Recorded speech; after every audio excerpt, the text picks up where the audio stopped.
Well, thank you everyone for joining us today for the latest in the Miller Insight series online. My name is Mark Catchlove and I lead the Miller Insight Group. And in case you don't know, Miller is a family of brands and you can see them all in front of you. And these are brands that design and manufacture products for places where people live, where they learn, where they get healed, and where they work. And today we're going to be very much looking about at the workplace, although a lot of what's going to be covered will apply to other buildings. We are honored today to have a guest speaker, Susannah Burock from Zenixspace, principal consultant there. She's going to share some great insights. I'll let her tell a little bit more about herself and an overview of what she's going to do. So thank you, Susannah. Over to you. Looking forward to a great session. Thank you. Thank you so much, Mark. And I'd like to first start off by thanking yourself and Miller Knoll, a brand that's really close to my heart. I actually used to work at Knoll many years ago, and I know that there are some of my former colleagues listening in today. So it's an absolute honor and a privilege to be here today. I'll tell you a little bit about myself, not too much, because we have quite a bit to go through today. I am a principal consultant at Zenixspace. It's a design and architectural firm with construction capabilities based in Switzerland and Zurich, but we have capabilities throughout Europe. And my role really is to advise clients on how to navigate the ever-changing world of work, how to develop strategies. And part of one of these strategies is how healthy buildings can really power ESG success. So we'll dive right into it and talk about how we can turn a compliance item like ESG into a competitive advantage using real estate and the workplace. So without further ado, here we go. So we're really at a pivotal moment in history, and I think all of us can agree that it's really a time where there's a lot of uncertainty, but also there's a lot of accountability, which is really extending beyond profitability into encompassing people on the planet. ESG, which is environmental, social, and governance, it is probably a little bit controversial, especially in certain regions, and it's definitely sparked some debate where some of it's under question. But what I'd like to try and reinforce today is that the principles of ESG, that is preserving the planet, its people, and being able to govern a company in an ethical and responsible way is actually central to sustainable and effective business practices. So even though ESG is somewhat understood, it really seems to be that it's quite unclear for many people. And what I'd like to reinforce in today's discussion is one of the most overlooked levers in this shift between moving from profitability or moving from a nice to have to a must have is actually the workplace. So these spaces really aren't just about being beautiful and functional and being a place just to work. They're actually becoming tools for reporting, for performance, for reputational within the industry. So I think it's really important that we start to really laser focus on how the workplace and corporate real estate can actually help to contribute to larger corporate goals. And perhaps this is one of the first times in history where the workplace has moved from simply an expense to actually something that can actually help the company and really achieve some of the KPIs that they need to be worried about at the moment. So today's objectives, really understanding ESG in a much of a high level way, why ESG has become a must-win for organizations. Then we're going to take a bit of a tour onto why social is becoming more and more of an important factor and what we can expect to benefit from if we start to prioritize social governance, as well as tangible opportunities where healthy and sustainable workplace can contribute to larger corporate goals. And then we'll follow by a Q&A and discussion. So I'll try and keep my part of the today's event to about 30 to 40 minutes. I really appreciate if you take the time, maybe put your phones away, try and focus, and then we can have a really fruitful conversation discussion afterwards. Okay, so let's just talk about ESG on a high level. I think, I hope most people know what the UN Sustainable Development Goals are, and these are how some of the UN Sustainable Development Goals are falling under environmental, social, and governance. But what does this really mean? I think it's, for a lot of people, it's rather unclear, and so really, what are we talking about when we say environmental, social, and governance? Here's a diagram of how some of these things are fitting into the workplace itself, looking at environmental in terms of climate change, emissions, pollution, waste, water security, and deforestation. Social, looking at working conditions, employee relations, inequalities within the office and workplace, diversity and inclusion, and health and safety. And when we look at governance, we talk about different elements around policies and standards, ethical concerns, as well as politics as well. So when we talk about common ESG topics that are being addressed, again, looking at the environmental, social, and governance, why has ESG and sustainability become a must-win for organizations? And I think this is really a pivot in how things have changed very recently. So I'm going to take a quick dive into why ESG and sustainability has gone from a nice to have to a must-win.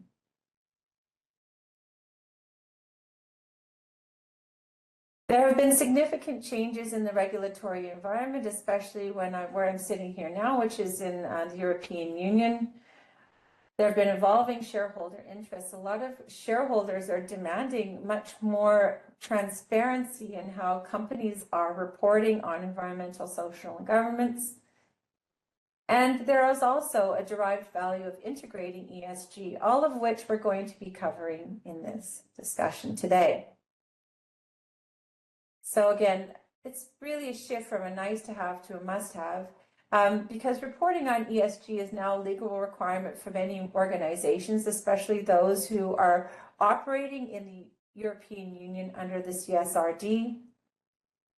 The standards are really requiring much more transparent and granular disclosures in terms of how their operations, including their buildings and employees, are performing and being treated within these organizations as well. And as I mentioned, investors are increasing their use of ESG ratings, for example, the GRESB benchmark, to guide capital allocations and risk assessments. And we're seeing that becoming more and more of a consideration for investors. Sustainability performance is really about, is really now influencing access to financing, asset valuation, and stakeholder trust. This is a huge pivot in where we were even just a few years ago to where we are today. This is becoming a major priority. Again, it really depends on which region you're coming from and the current politics of those regions, but we are seeing a genuine interest from finance, from stakeholders, and also from investments in order to really take a close look at how companies are performing in terms of not only their environmental sustainability, but also social sustainability as well.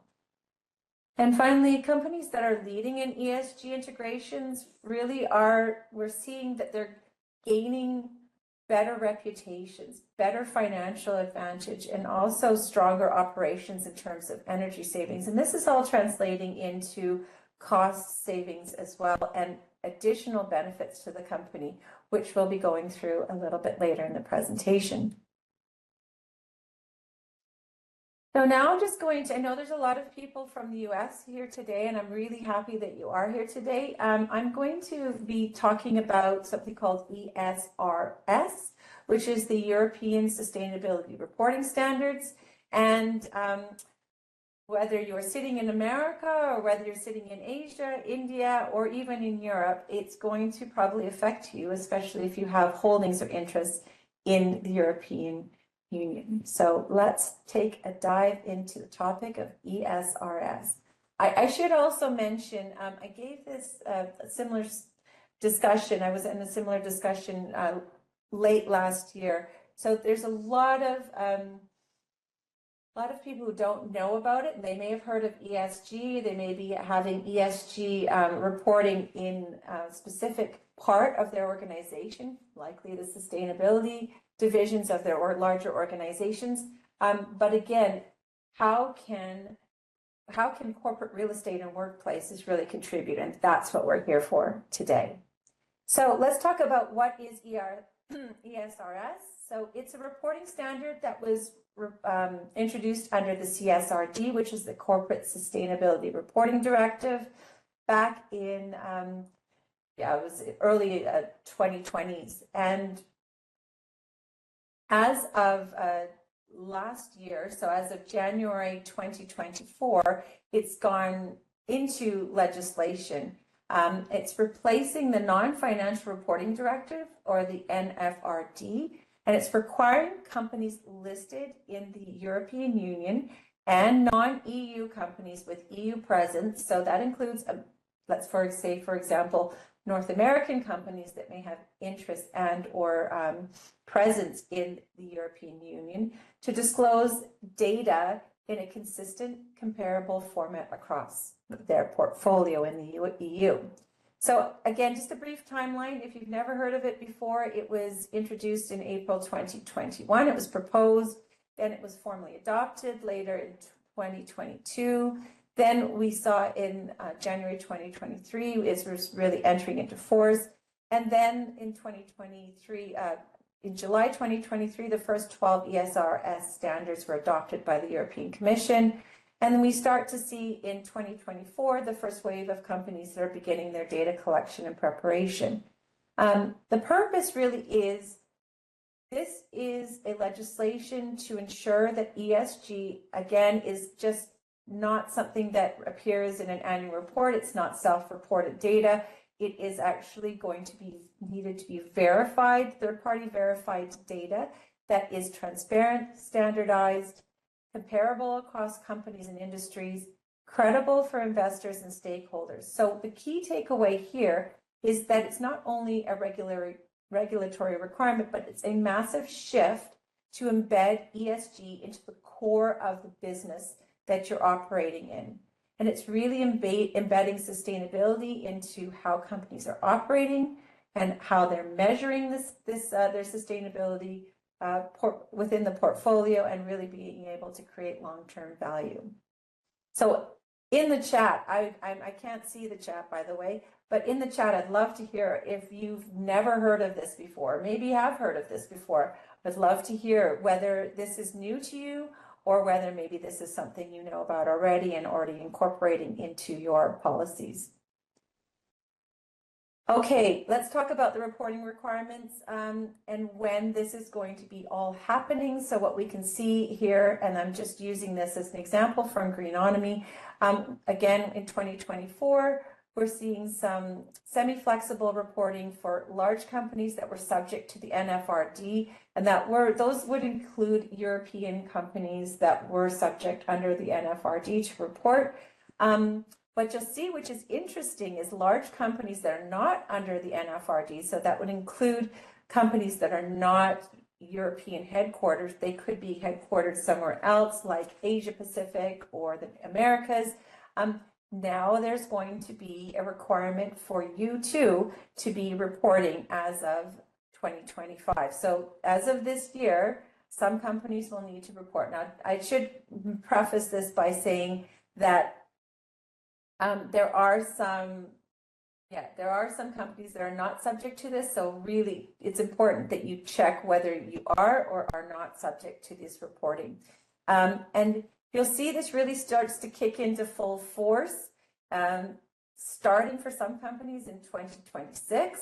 And then in 2027, those companies subject to NFRD will need to do full reporting. And as of 2028, those large companies not under the NFRD, that is, those companies that are headquartered outside of the European Union, will start to need to report Okay, so I am going to just go very quickly through this. So who's affected? It's most businesses with operations of securities in Europe, and this can include small to medium sized, I can't even speak, small to medium sized enterprises, non-EU parent companies with turnover over 150 million euro, large firms that is greater than 250 employees with 40 million of turnover or over 20 million in assets.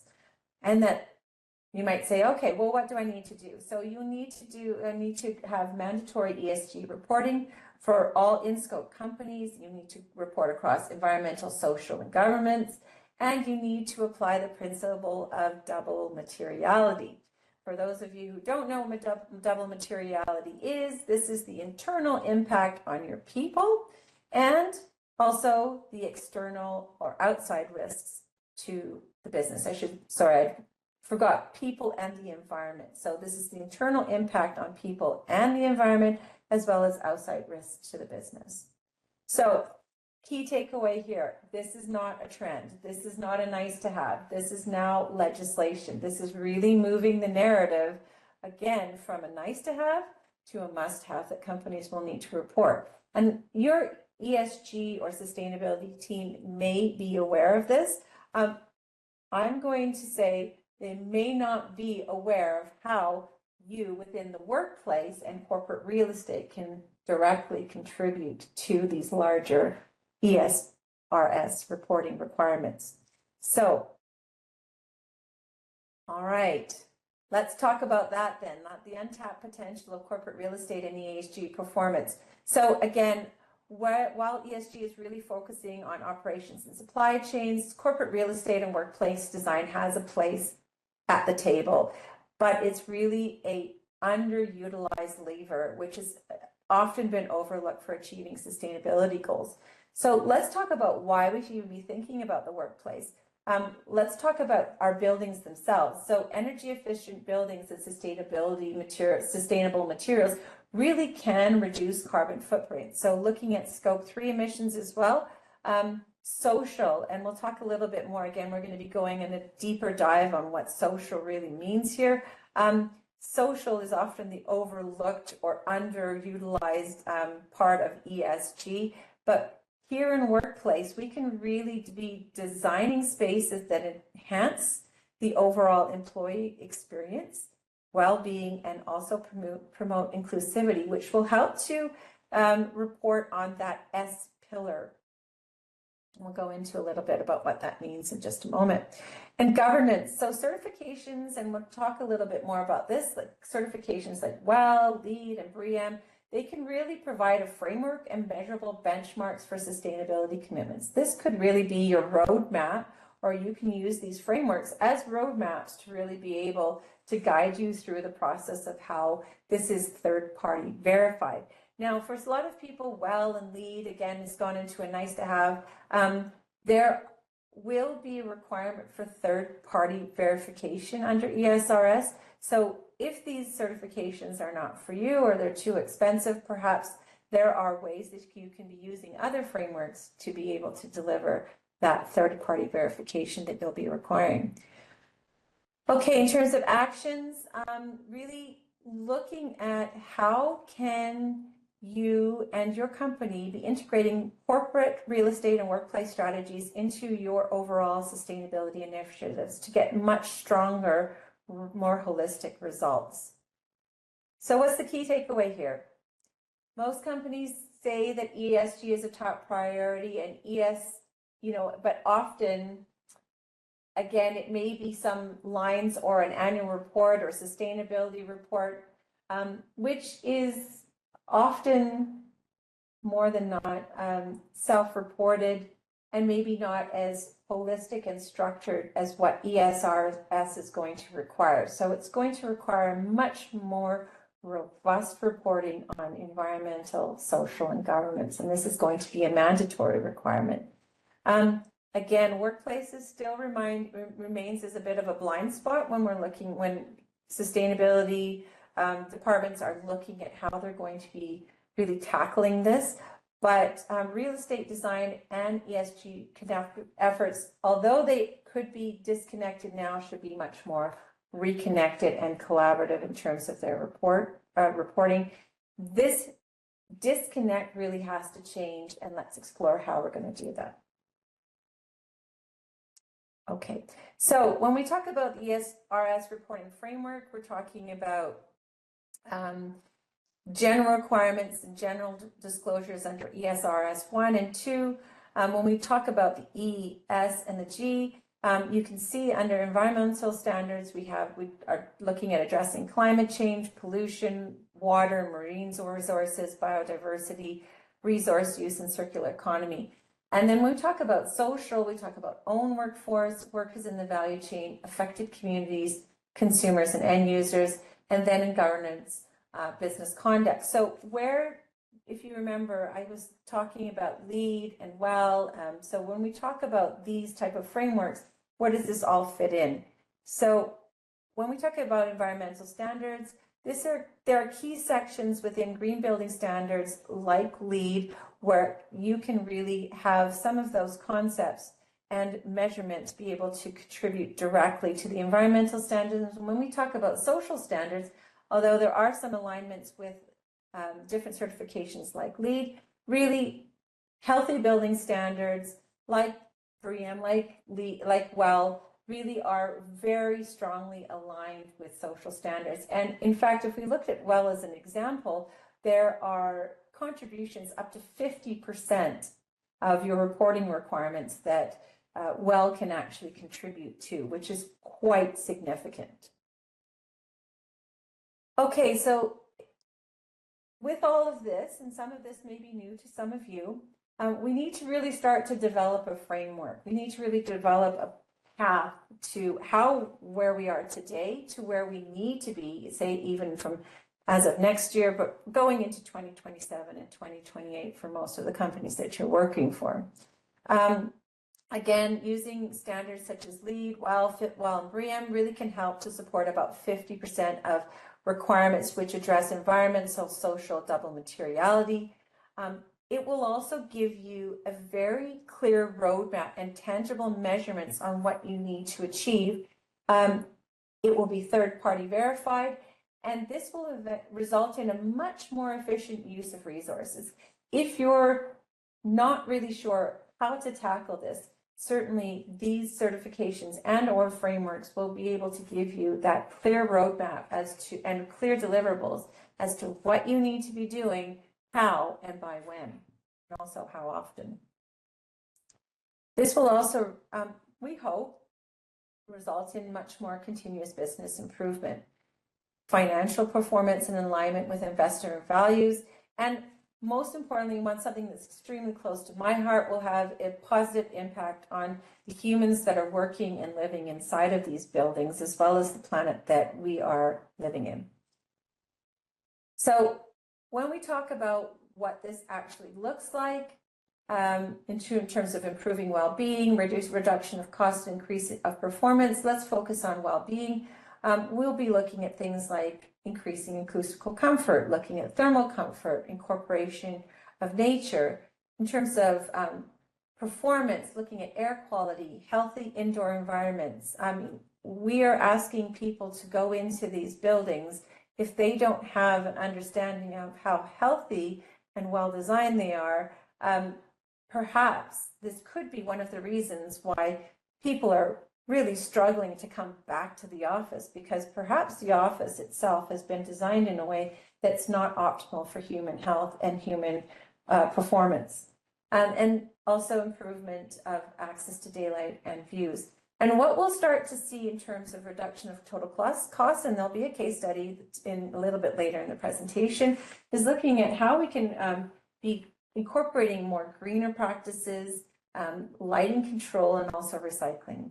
And we really are seeing that healthy and sustainable buildings are becoming the center point of some of the leaders in how this is being addressed. So there are some companies right now who are really taking the bull by their horns and saying, okay, we understand we need to do something about it, not only because we have to, but because we want to. And we really want to give the best possible experience for our employees and also be able to do it in a very sustainable way. And by the way, the source is really coming from EY in the US about sustainable healthy buildings. So this will be in the PDF that is going to be sent to you after the presentation. So feel free to do a bit of deeper research on this. Okay, so when we look at different types of frameworks, these are some of the frameworks that we would be considering. And let's start to just siphon these off into what it means in terms. I'm sorry for the quality of this image. I couldn't find a better image. What does this mean in terms of energy, water, ecology, air quality, and health? So what we're seeing across the board is LEED for energy, water, ecology, and air quality. And then when we talk more about health, it's, you know, and air quality, we're talking more about the well and healthy building standards. Okay. All right. So take a deep breath in and out. Hopefully that wasn't too much to digest, but it is something to consider. And now we're going to take a bit of a deeper dive into focusing on social in ESG. So when we talk about the ESRS social standards, you'll see here, we're talking about S1, S2, S3, and S4. And what does this actually mean in terms of how we're going to be not only designing our buildings, but also looking at operations and also cultural and HR related topics as well. So it's really critical at this juncture to get everybody at the table, bringing in all of these key stakeholders to the table and talking about how this is going to be addressed and how specifically you're going to get from where you are today to where you'll need to be in a few years. So as I mentioned, social is, I often refer to it as the forgotten middle child. It's still lagging behind, and let's take a look at why that possibly is. It's rather difficult to measure. Social factors, you know, well-being, inclusion, equity, they often get attacked very, very quickly, or they again move into a nice to have category. And often the reason why is because they're broad, and the impacts are broad, contextual, and qualitative. They really lack clear metrics, and there's it's difficult to have a causal link or to be able to say, because we put in this beautiful office that's well designed and inclusive and all of these other things, it was because of that office that we're seeing greater attraction, retention, better health in the office, more productivity, and all of these other things. It's very difficult to put the two together and say, because we did this, we got that. So it's really difficult to quantify.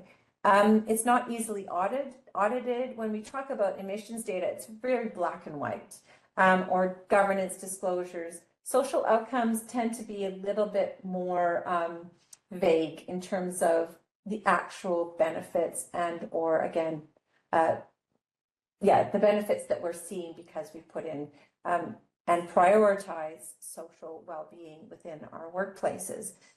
Also, social outcomes are rarely standardized. So without structures, it's really difficult for companies to get their arms around it. So they tend to, again, put them into a nice to have category, maybe because of costs, maybe because of time. There could be a number of different reasons. So we're going to then see that this is going to become actually something that they're going to have to really look at and address. Again, seeing these, social is often considered a soft factor or an HR issue. So this really puts it into a siloed area, which is often dismissed as non-essential. I don't want to say by saying this that it doesn't mean that companies don't care about their people. There are many companies that do care, but often cost pressures and other pressures really tend to push these factors into a place where they're, you know, somehow integrated but not fully transparent. So I hope that a lot of companies still do care about their employees, but it's harder to pin down. So good news for those of you like myself who really have been talking about this for years and really advocating for this. This is going to be changing.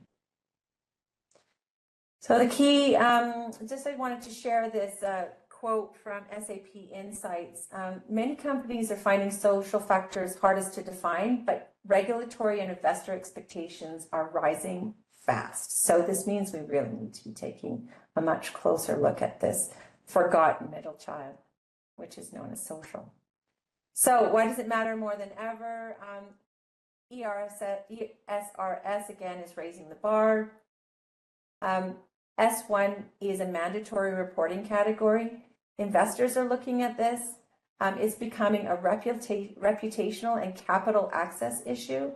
The business case is growing. So when we see companies that are prioritizing social outcomes, we're seeing higher retention, lower burnout, stronger employee branding, reduced costs.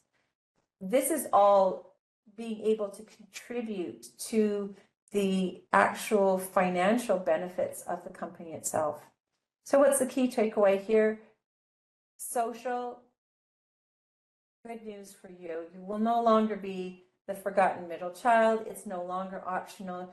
Your workplace is actually going to be one of the most direct and measurable ways to respond to this particular factor. Okay, so when we look at this from a strategic imperative and we look at regulatory and compliance risks, let's take a little bit of a deeper look at if we were the CEO and you need to try and explain why this is a priority, let's talk at how you could possibly be navigating through this. So when we talk about regulatory and compliance risk, again, ESRS, if you have interest in Europe, you will need to report on it, especially on ESRS S1, which is on workforce. So how do we find a solution? We, again, looking at a structured workplace strategy that aligns directly with ESRS requirements, using frameworks like WELL or BREEAM to establish third-party verified compliance. When we talk about data collection and reporting challenges, it's difficult to collect accurate data around social metrics, as I mentioned before, so there could be potential reporting gaps. The best way to address this is actually to use data and use technology such as IWMS, sensor data, employee surveys, whatever data you can get your hands on. And there are other metrics that are growing in popularity at the moment. Some of you may have heard about the Flourishing Index. That is something that is going to be definitely taking on more front and center on the stage in terms of how to create companies and organizations that not only survive and are productive, but actually are flourishing. So there will be other metrics that will be introduced that will be helpful for you in our reporting on how your initiatives are actually creating an impact. Talent acquisition and retention, we talk about this a lot in terms of the workplace.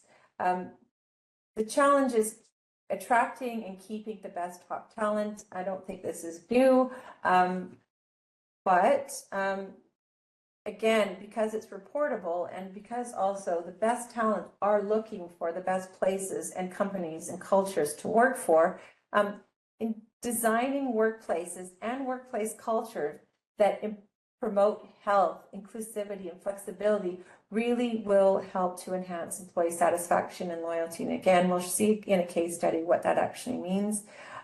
Operational efficiency and cost management, in the case study, we'll be covering that as well. So looking at how workplace design really looks at improving productivity, reducing absenteeism, and really leading to cost savings. So very quickly, just as strategic benefits, we'll see enhanced ESG performance by using these frameworks and prioritizing this, looking at mitigating risks, giving a competitive advantage, and overall building resilience within your organization for long-term environmental and social sustainability. So fostering a productive workplace actually contributes to your organization's success for the future.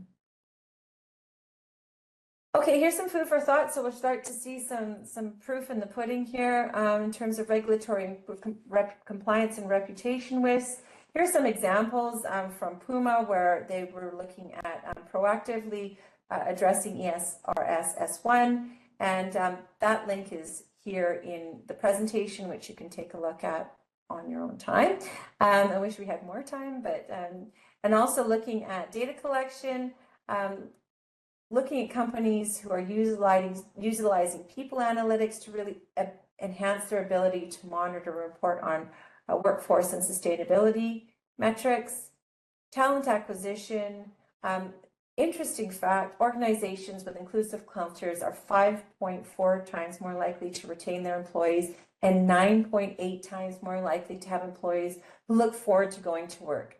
I can't tell you the number of times in my experience where I'm working with clients where they're still saying, we are still struggling to get people back to the office.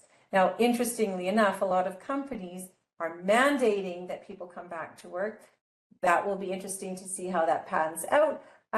But if people actually want to be there because they have been considered in the design, that's a completely different ballgame.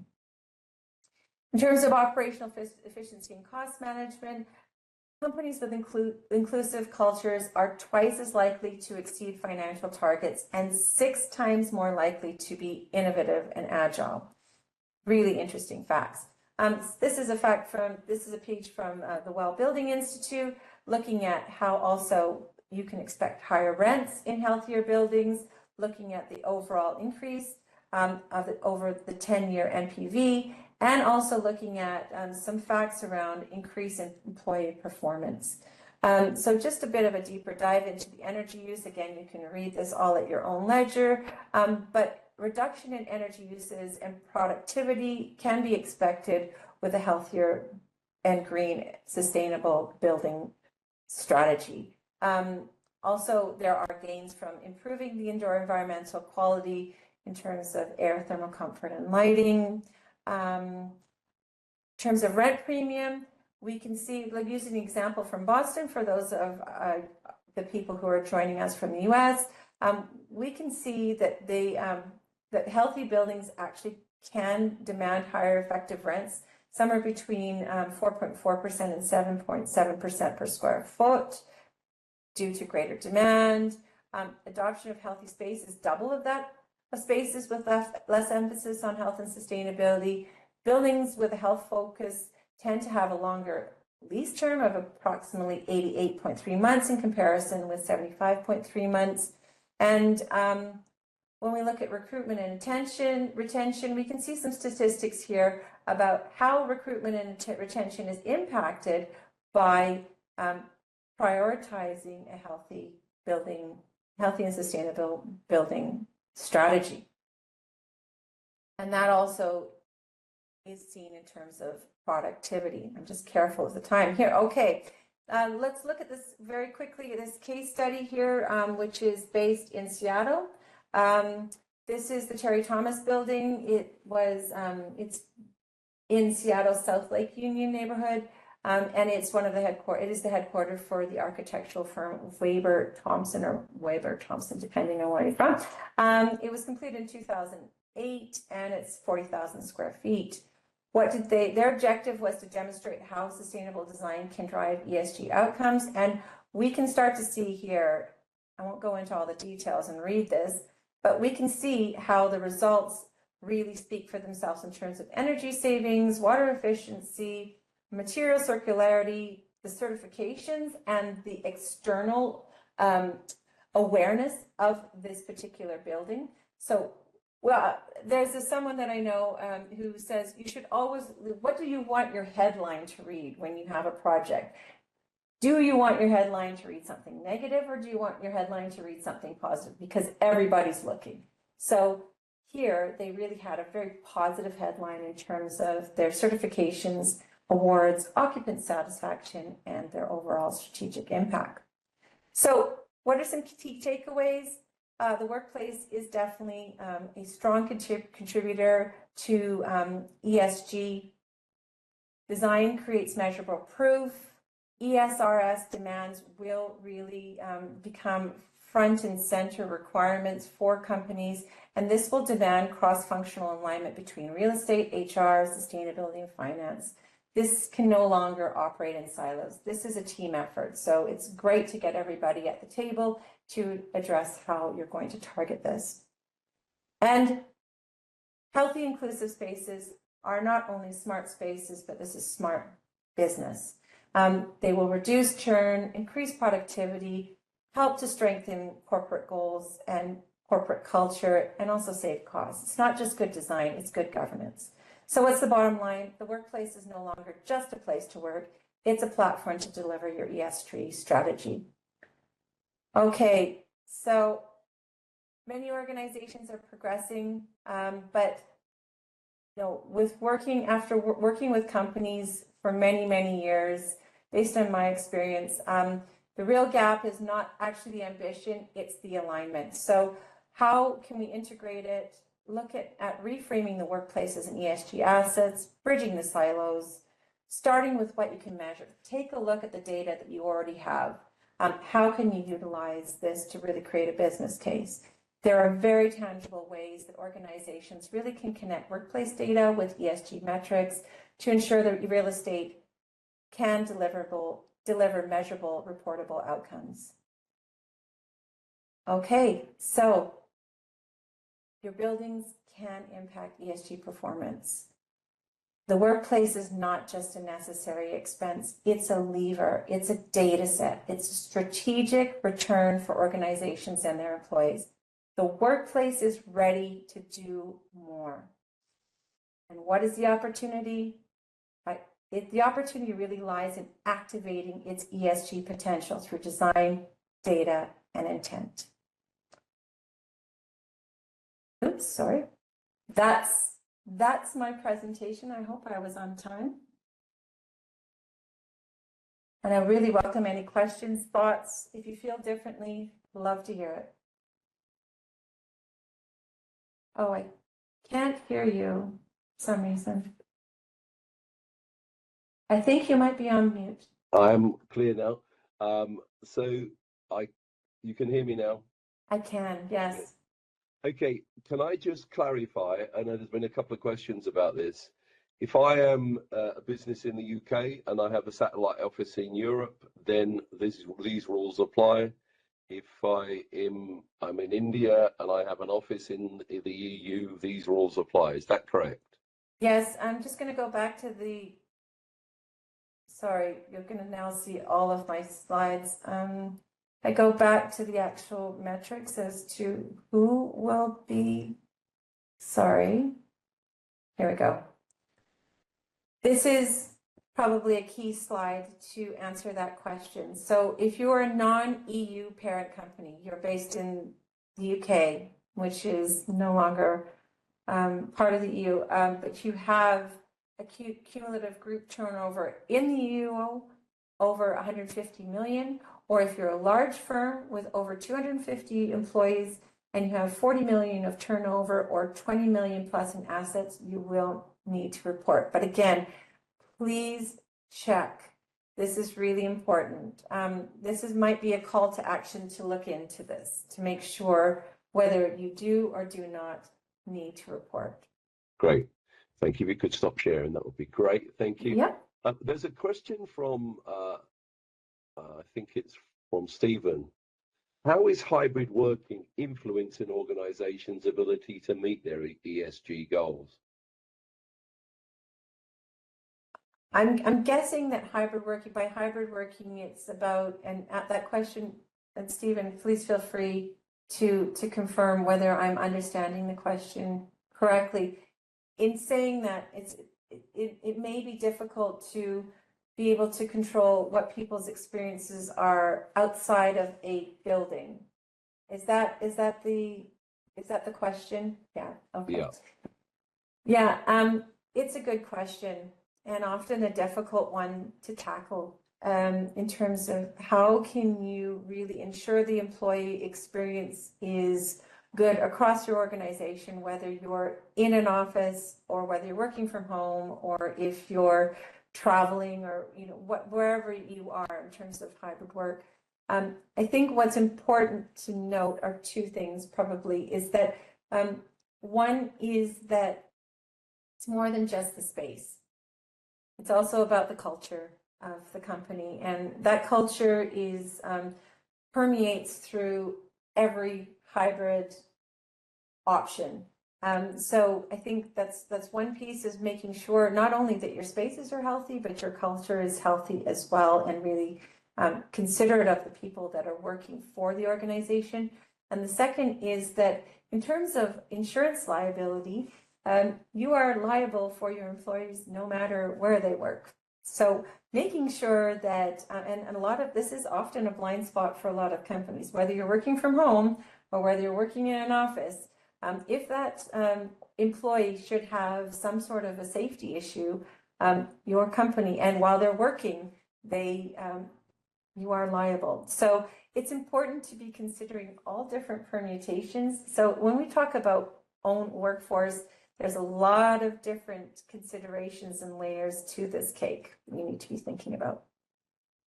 Yeah, I think one message I got from you here, this isn't just about compliance, it's about doing the right thing. It's that actually, this isn't ticking boxes, this is actually more than that. You gain out of this. I hope so. Yes, I think there are companies that are demonstrating that this does actually work. In light of in fact, something you said there, who owns ESG in a business?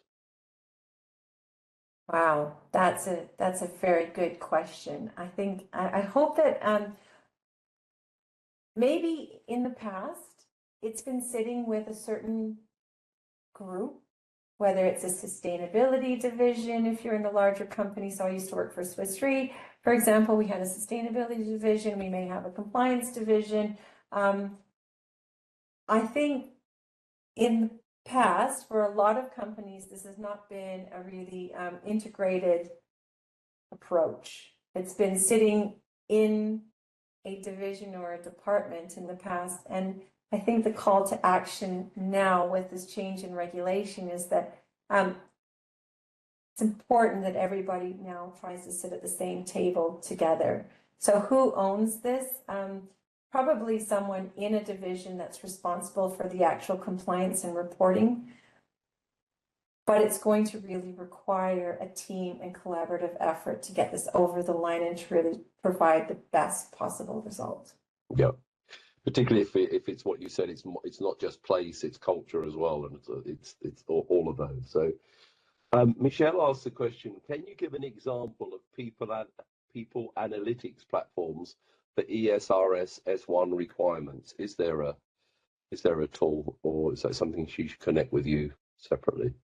So a people analytics in terms of employee experience, workplace culture, is that right, Michelle? I just want to make sure that I'm understanding correctly. I guess it's measuring what it is you're complying to when it comes to the people part of it. Yeah, it was referenced in one slide. Yes. Yeah, so there's a lot of different IWMS, integrated workplace management systems platforms that you can be considering. For example, Plan-On, and there are many others that are being used, which are trying to really measure the overall impact of buildings and sustainability. And this is often being integrated with other data sources, such as employee experience surveys and so on. Those can be done through many different platforms. I don't promote any one in particular, but one that's often used is Leesman, for example, where they're really measuring the employee experience. Again, it's really about looking at the different parameters that you need to be measuring, and then being able to apply the right tools to be able to provide that data. Okay, I hope I answered your question, Michelle. Yeah, great.